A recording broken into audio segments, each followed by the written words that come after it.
sports, arts, music. Mike and Marty on the feed. Good morning, Bellows Falls and Keene, and welcome to The Feed with Mike and Marty. Today we're here with Neil Allen and Ginger Driscoll, and we're going to be talking about Greater Falls Connection. But first, Marty, with local events. Local events. First of all, huge shout out to all of the classes that participated in Alumni Weekend. Congratulations to the class of 2023 for entering the Alumni Association. Congratulations to all the alumni officers for yet another wonderful Alumni Weekend. A little bit of rain, a little bit of threat of rain during the parade, but everything went off well. So just a huge shout out to all the work that goes into that. At the Bellows Falls Opera House, we are continuing with The Flash. I was in the trustees meeting last night, and there's a lot of boom noises in The Flash. You could hear them downstairs, so I don't know what that tells you. Classic movie tonight is But I'm a Cheerleader. It's sponsored by the LGBT National Coming Out Support Hotline, and it's the continuation of the classic movie theme for this month, celebrating June Pride Month. So I watched the trailer, and it looks like it's an interesting movie. I'm going to try to watch the trailers on the classic movies if I'm not familiar with them. Happening this evening, in addition to the movie, is going to be the relocation of the Wyndham Hotel and the Andrews Inn Marker. That's happening at 5 p.m., so you'll have time to go to that and then to go to the movie if you want to.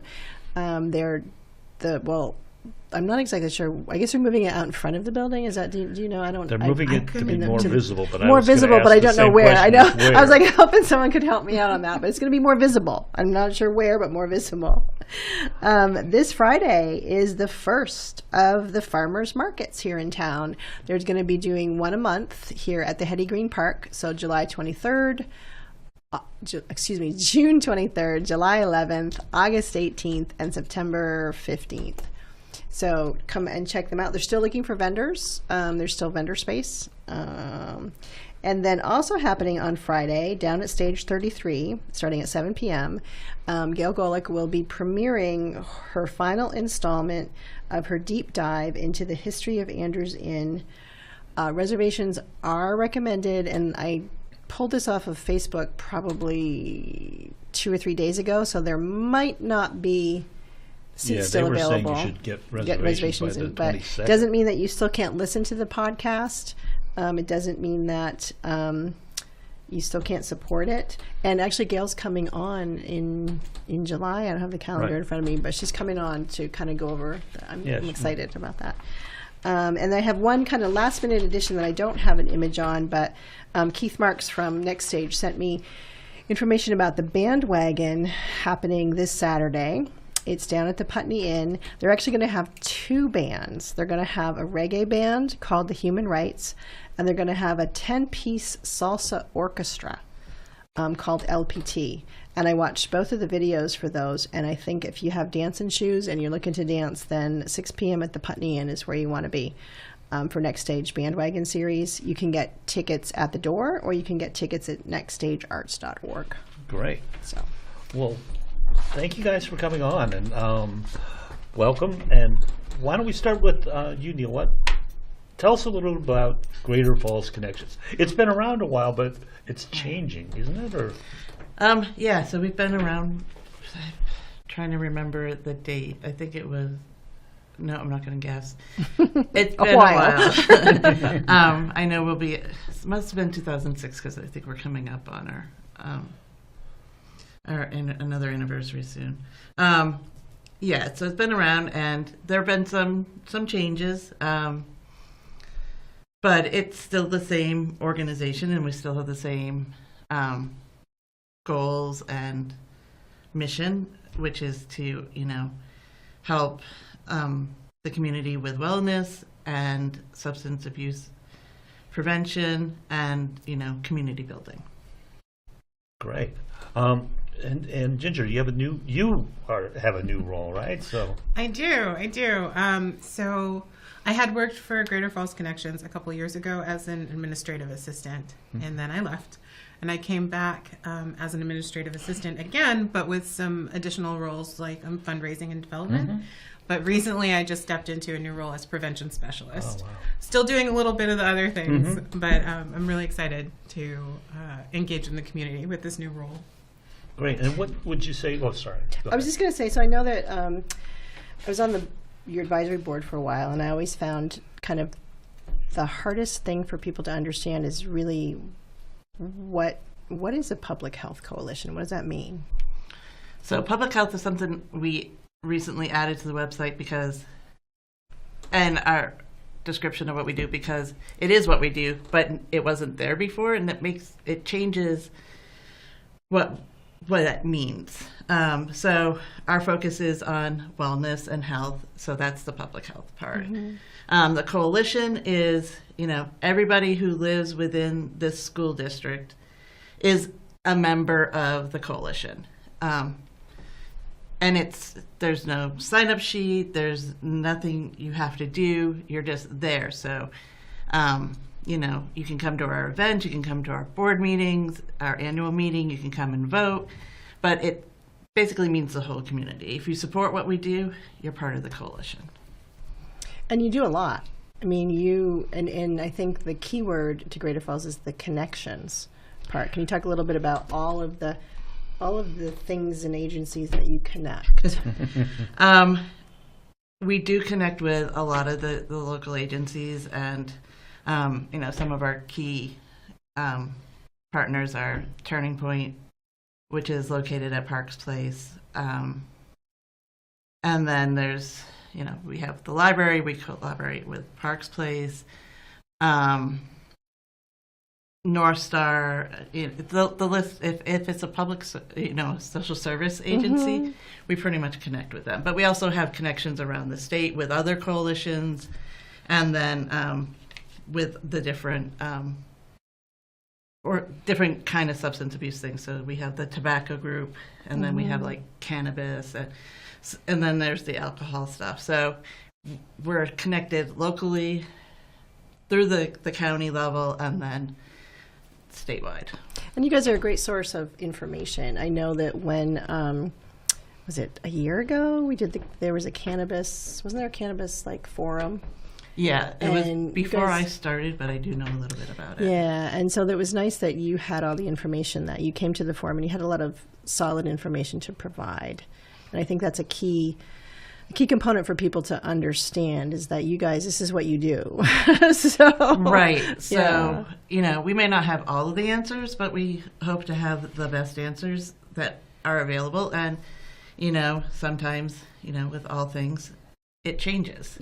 So the cannabis stuff, that stuff keeps changing. So it's just a matter of, keeping up with what's happening, and if there's something new, making sure the community is aware of it and things like that. But yeah, so that's the big part of what we do, is we provide resources and information so that people are aware of what's going on, what they can do, and things like that. And the heart of what you do is with kids, right? The heart of it is targeted. Is that kind of like where your role really comes in as a prevention specialist, is helping, is reaching the kids to get to them before before they becomes they have to go to Turning Point, I guess. That's a huge part of prevention, yeah. And our focus is with youth and their families, youth, young adults, and their families. And we work with data-informed practices to bring, to make the connections with our partners, whether it's in the schools or youth groups or parents, to get them the tools they need to, prevent, but also to prevent further harm. We're not just saying hey, if you've never done anything, if you've never tried anything, you're ours. It's the whole community. And one of the things I kind of had an inkling of, but I'm finding more and more, is that all aspects of health, physical and mental, societal, really play a part in prevention. Nice.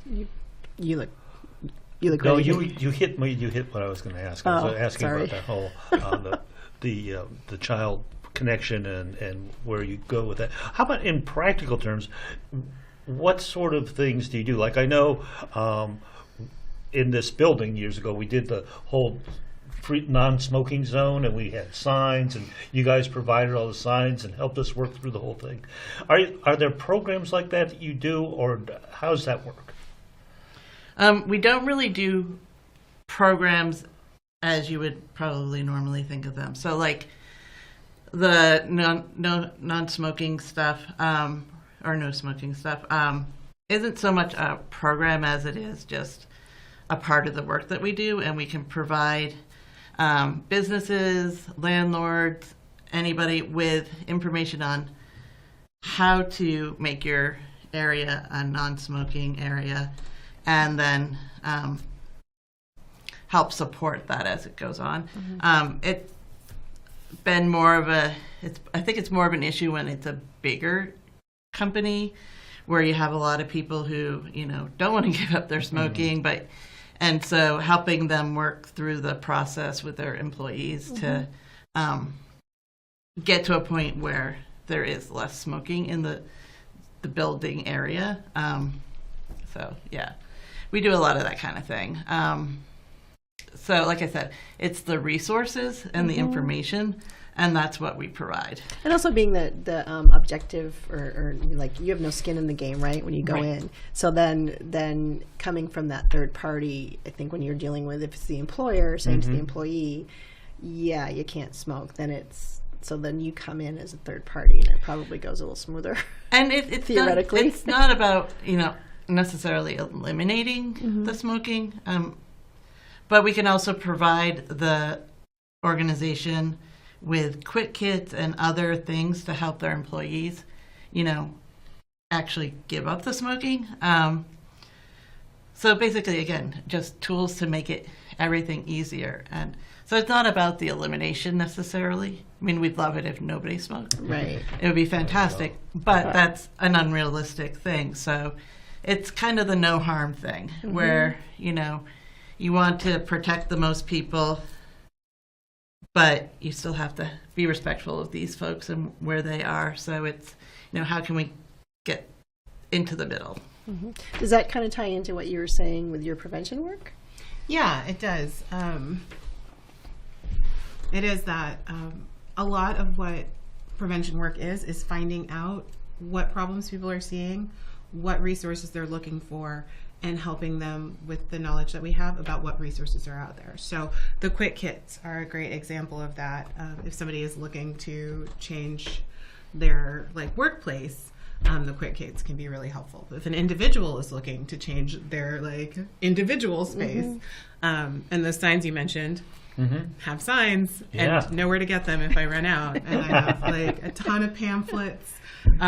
If you want to just have something that's out there in your place of business or, studio, whatever, that has various facts about quitting, that has information about what our partners and other orgs like 802 Quits. I've got so much of their info and that kind of thing. Yeah. And then, go ahead. No, I was going to say, you mentioned as we were coming in that you got an order of Narcan in, and I was wondering how that plays into what you're doing, and that's really important now, isn't it? It's really important. So Narcan, for people who don't know, is a way to stop an overdose of an opioid while it's happening. And having it available to people so that they have it on hand can turn a tragedy into an emergency. Yes. It's an option to give somebody another chance to make a change in their life instead of losing their life. And one of the things that I do is I have the resources to bring it in, and then I know who's looking for it, or I can check out with who's looking for it. Yeah. Because I guess the most important thing with Narcan is it's an amazing thing, but it's not any good if it's not there when you need it. Exactly. And that's the real difficult part is getting it there, so that, because it does save lives. It's amazing. Yeah. And we can also connect people or organizations with organizations that do the Narcan training. That's one of the steps that's on my to-do list right now for a specific place. I need to get them in touch with somebody for the Narcan training so that on another level, not only do we have the actual thing in the community, but we also have people who know how to use it and feel confident about using it. It's really easy. No, yeah, It is. It's a super easy thing, but if in the moment, it's like, oh my God, this person is like, in front of me, and, having that and practicing it. Yeah, I haven't had to do it yet. And, and the community can come into Parks Place and visit us and pick up Narcan as well. It's not just for, our community partners. It's for anybody in the community. So if you want to stop in and you need a couple boxes just to make sure you have it, you can stop in and we'd be happy to see you. We want people coming in and seeing us and getting to know the community better. So, yeah. Well, speaking of getting to know the community better and people coming in to see, don't you have a big event coming up, right? Yes. So we have our annual meeting and our community potluck barbecue. It's on June 28th from 6 to 7:30 at the Rockingham Rec Center. Basically, we bring the meat stuff, so we're going to have hamburgers, hot dogs, and then several vegan options, and we bring the drinks and stuff, and then the communities can come, and if they could bring a side dish or dessert, that would be fantastic. It's not a requirement, but it would be fantastic. So we do the barbecue thing first, and then we have our annual meeting. At the meeting, we kind of talk about, what's been going on in over the last year, what kind of things we're looking at doing in the coming year. And then we vote in the officers for the advisory board. And then this year, we're changing our mission and vision statements, as well as the advisory board bylaws. So we need to have community members there as our coalition members to vote on those. So, and we're going to be giving away some door prizes as well. Ooh. It's So free. wait a minute, free food Free and I know, I was going to prizes. say, free food and prizes. What more could Come you on. want? What else can you ask for? Can you speak a little bit about how your advisory board works? And I know that you're probably always looking for more bodies on the advisory board. Yeah, so. we have a very small advisory board at the moment, and we'd very much like to change that. So it's a super simple thing. We have one meeting a month. It's the second Monday of the month at 5:30 over at Parks Place. And you just come and you help advise about Greater Falls. And there's really no major responsibilities or anything. But it's just so we can hear from the community and have that input and support. So usually at a meeting, I share about what's been going on with our programs, if something new is happening, if something is changing. We talk about if we're doing events, so like we have the event. The advisory board's not like hugely involved in the planning of this, but they need to know Right. all the details and everything. So we go over those things, and occasionally you have to come in and volunteer when we're at events, like when we go to the Flannel Festival. It's nice to have board members there so that the staff isn't doing all of the work of that long 2-day weekend. Yeah, that's a big commitment up there, yeah. I was there both days, all day last year, and it's great. You get to have fun and meet people, but also it's a very long time. So having members of the advisory board there is amazing. So yeah, it's super simple. If you're interested, you can just reach out to me at Parks Place. And yeah. And I think, ideally, well, first of all, you have a unique board because you have youth on your board. Yes. So that's one of the things that has been for several years now, a thing where they wanted to have youth on the board because there's a phrase in prevention, nothing for us without us. Mm-hmm. And since we're focused on primarily youth, young adults, and their families, we need to have some youth there. It's good leadership training and lots of things like that. Currently, we don't have anybody, so if there are any youth out there who are interested in learning more about being on a board and the prevention work that we do, that would be spectacular. Again, you can just reach out to me about that. So yeah, so the youth is, and we haven't had one before, and it's something that's on our plate for the upcoming year is to create an advisory board for youth. And that way, would be just composed of. That would just be oh, youth. Interesting, yeah. Most of the coalitions have something like that.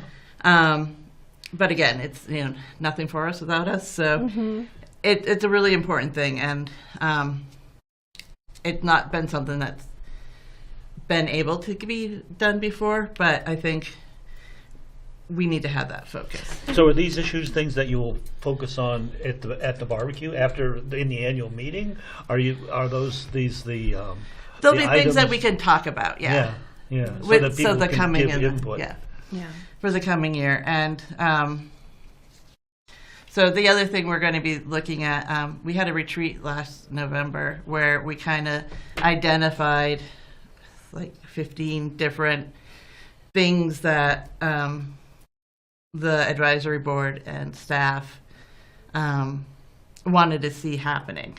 And so this year, we're at our retreat, we're going to look at what's there, identify what we want to work on, and then start having those community meetings where everybody's invited to come in and share and help us know what direction we should be taking. We have great ideas, we think, but without the community's input, we don't know if anybody else agrees with that. The full knowledge lies within the full community. Right. Yes. So, and we'll have a survey going out if you can't come to the community meetings, we'll have a survey which will be available on our website, on Facebook, and all those places, but not yet. That'll be That's coming. in like January, probably. TBD, to be determined. Yes. I have to. I just have to interject that if someone's thinking about doing service with some kind of board, I think your board is a good board to start with, because sometimes you can get overwhelmed depending on what board you get on. And I think it's fun. It's interesting. It's not just listening to reports about whatever, but it's an interesting board, and it's a low entry commitment level. Yes. Like some boards, you have a pretty high commitment level. So I would encourage people, and I'm guessing that you ideally would like to have like every representation from every group that you serve in every area too. Not so if someone doesn't live in Bellows Falls, they can certainly think that's so if you're in Saxons River or Westminster or any of the towns in the school district, you're welcome to be on the board. We're looking for, we have someone from the library, we have a state representative, we have someone from prevention, and then we have a community member who is business. So there's lots of room for lots of different people. So, if you're a mom who, feels strongly about prevention, give me a call. Like I said, it's a once a month commitment, except for the annual meeting. That month there might be 2 meetings. Not annual meeting, the board retreat. But yeah, we're very low key. We loosely follow Robert's rules just because they're really good for, moving things forward, and you have to have some kind of a backbone structure to fall back on. Yeah. But it's very informal. We have a lot of fun at the meetings. There's lots of laughter, and it's a good time. And it's nice to have that closeness. So like with the advisory board meeting from board member for prevention is Tomas O'Flattery, and he also ended up then also being kind of the religious aspect too, because he's a Buddhist monk.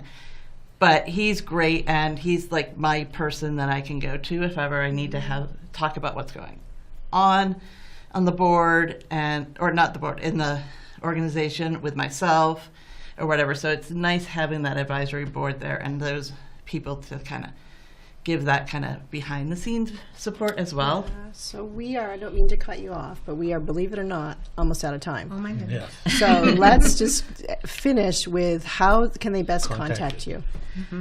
All right. The best way to contact us is by calling Parks Place at, what is their number? It's right up there. Yep. There we go. Yeah, we try to be prepared here. Yeah, so you can reach out to us through our website. We have, you can contact us there. You can give us a call. We're there Monday through Friday most of the time. So. And Ginger, you said that you could just stop by your office, the Narcan, if people are looking for Narcan. Absolutely. Awesome. And one of us will probably be there during normal office hours. And also on that website is a great opportunity to donate if you're so moved. There great. you're so That's moved. always Yes, a the donate good- button. yeah. Hit donate. All right, we'll end with donate. All right, and with donate. That's it for this week. Thank you, community. And we had some sort of Matrix meltdown in the background. Yeah, but we're now- other than we're that, now- we're doing Lord knows great. where we See are. you next week, Bellows Falls. Bye. We left Bellows Falls.